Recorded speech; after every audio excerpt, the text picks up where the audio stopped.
Once again, ladies and gentlemen, welcome back to the Lewis Basketball Network. You already know who it is, and I got a question for y'all.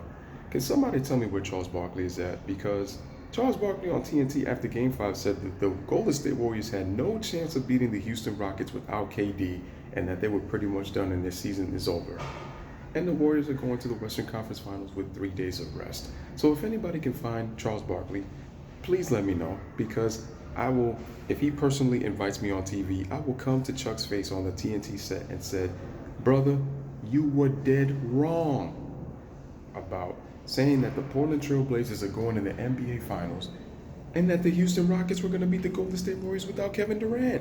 So anybody, if you could please find him, please let me know, because I want to come to TNT and let him know in Chuck's face on how delusional he is and how a lot of times when he makes picks, that he be dead wrong on it. Okay? And let me just say this.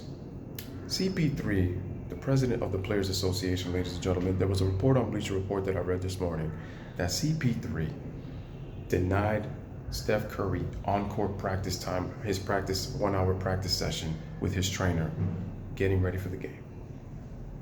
Last time I checked, ladies and gentlemen, it's funny because the Warriors last year in the playoffs allowed James Harden on the court when they were in Oracle to get his 1-hour practice sessions up. Then Chris Paul wants to be salty as fuck and deny Stephen Curry his shooting practice session. He heard about it, goes to the game, and then takes his on-court time. No KD, no Boogie Cousins. The bench averages 10 points a game in the series. Your team is completely healthy. Steph Curry has a dislocated finger. Klay Thompson has a bad ankle. Iguodala has a hyperextended knee that CP3 caused on when Iguodala was trying to get the rebound. You allow Kevon Looney to be the MVP. No disrespect to Kevon Looney. He played great in Game 5 and Game 6. You allow Kevon Looney to score 14 points in Game 6. What's so crazy is the Golden State bench scored 33 points and the Rockets bench only scored 17 in the most important game of the season for the Rockets.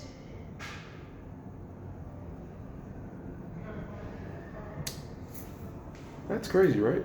Eric Gordon only gives you 9 points.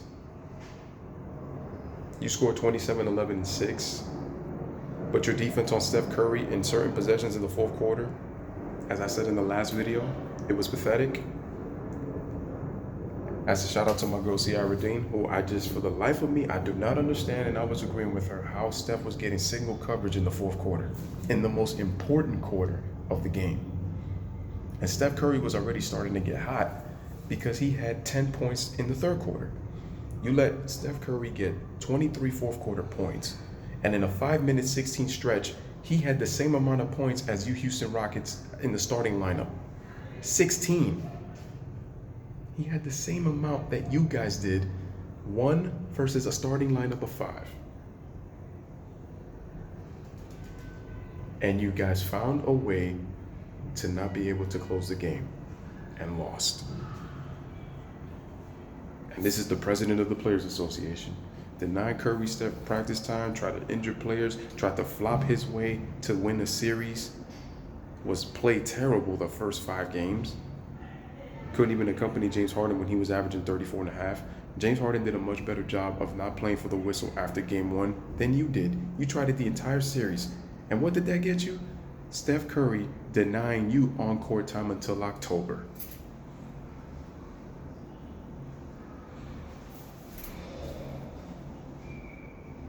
And the worst part is, you couldn't even have the sportsmanship and the integrity to shake Curry's hand and say that he was the better player. As a matter of fact, you walked off the court like the salty ass that you are. And that's why I said, ladies and gentlemen, that for a guy who's a future Hall of Famer and a guy who I had immense amount of respect for, I lost complete respect for CP3 after this series, because he picked up a lot of James Harden's bad habits. And even when James Harden stopped doing them to a degree, Chris Paul just kept going and kept thinking that he was going to be able to win. And I said that this is why I didn't want the Rockets to win. Because if this is your way of trying to win a championship, it's pathetic basketball. It's horrible. It's not good for the NBA. I wanted CP3 and Harden to try to earn their championships the right way. And they couldn't get it done. And that's what has me most disappointed about CP3. And this is a brother who, once again, I said, is the president of the Players Association. Mike D'Antoni with his pathetic coaching style, and I said it many times, ladies and gentlemen, that if you're delusional, if you think the Rockets' style of play is going to beat the Warriors in the 7-game series, with or without Kevin Durant. Boogie's out with a torn quad. Kevin Durant has a calf strain. Klay has a bad ankle. Iguodala has a hyperextended knee. Steph Curry has a dislocated finger. All of this. You deny Steph Curry practice time. You tried to flop your way to win a series, and you still lost. And if you're flopping your way, you're not as good as you were used to be. And it just tells me how limited James Harden is offensively, which is what I've said before. All I keep hearing is all of these numbers that James Harden averages. Yeah, he balled out and you balled out in most important game because you guys weren't going to try to take blame, but you guys get blamed anyway. You know why? Because you guys were delusional thinking that your style of play was actually going to beat the Warriors. And the biggest thing I take away, Klay Thompson's defense was incredible. Iguodala's defense was incredible. Even chipped in 17 points. Draymond Green had a near triple-double. His defense was great. And then you let Kevon Looney, who deserves the game ball and the MVP of Game 5, with his defense and activity. He had the best plus-minus on the court of any player on both teams in Game 5. Scores 14 points in Game 6. In the most important game, the bench outscores the Houston Rockets bench 33-17. And all I heard, 33-17, and all I heard was the Rockets were the better team now. See, no Kevin Durant. You had no excuses. So no matter what excuse you come up with, there's no excuses. There's none. None.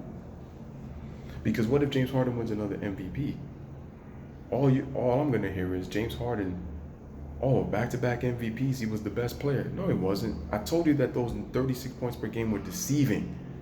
What do the numbers mean in the playoffs? Do they impact wins? And the Houston Rockets prove that they don't. They don't. That's the problem. It's always, James Harden scored 34. What more do you want him to do in all this? What about the fourth quarter? Steph Curry struggled the entire game for the most part. He got going a little bit in the third quarter, and he had 23 in the fourth. He had 33 second half points, a Kobe-esque 33 second half points.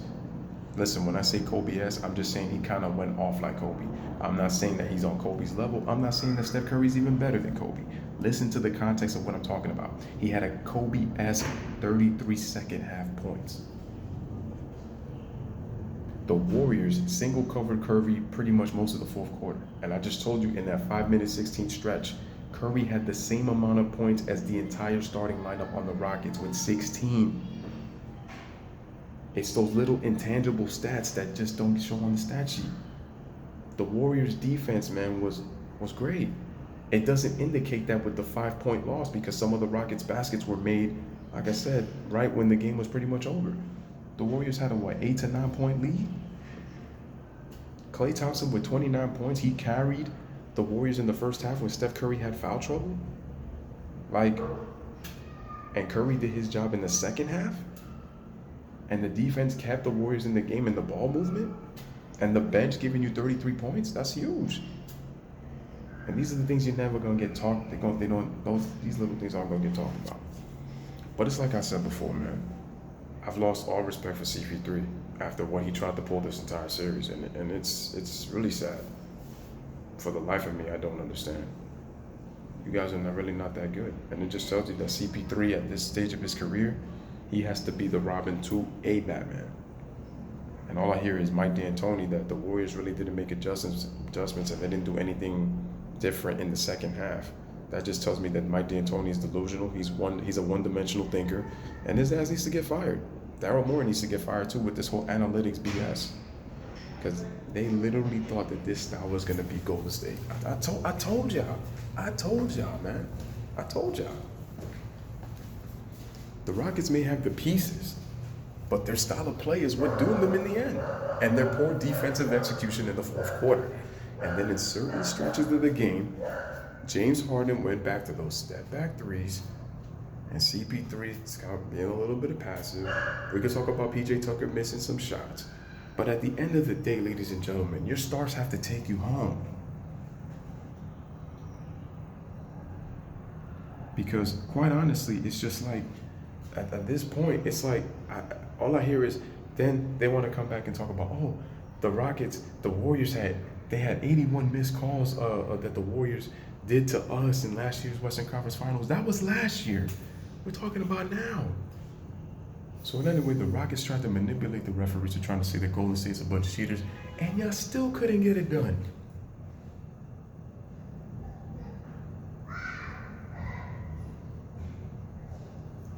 You could say that they didn't have a choking performance, but they choked in the biggest moment. Ladies and gentlemen, that's the key.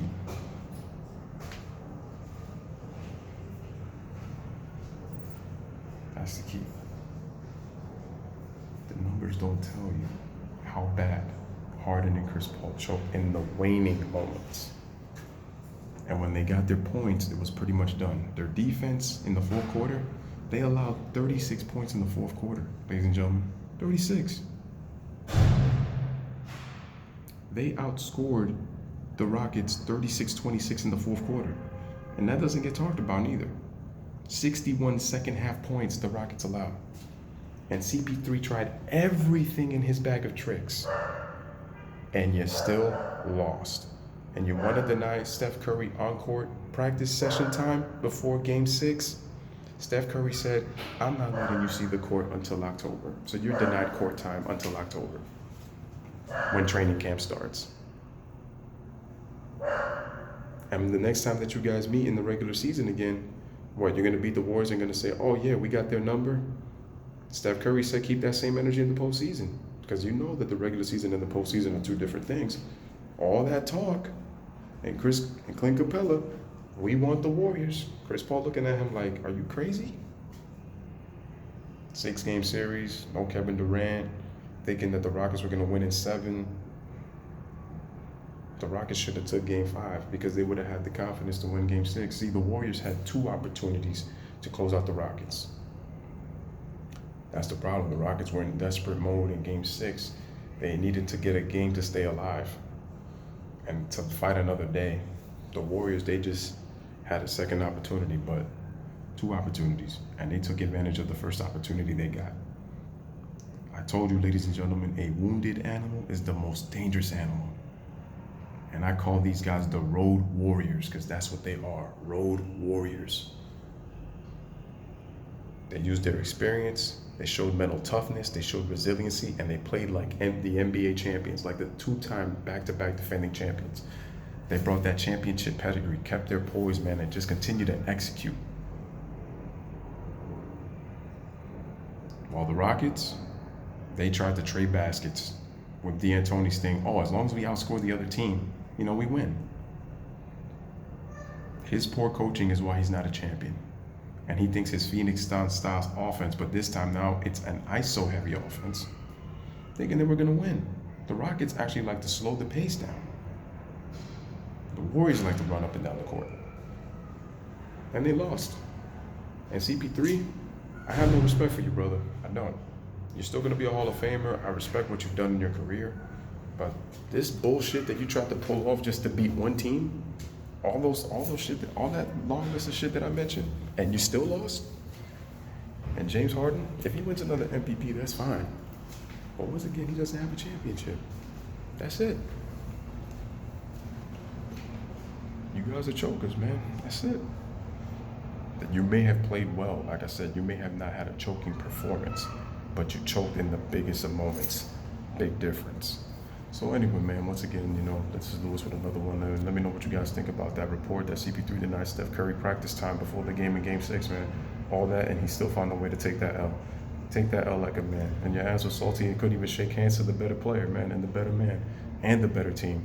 At the end of the day, ladies and gentlemen, the best team always wins, and the Golden State Warriors were the better team. But anyway, man, bless up, one love, peace, thanks for watching.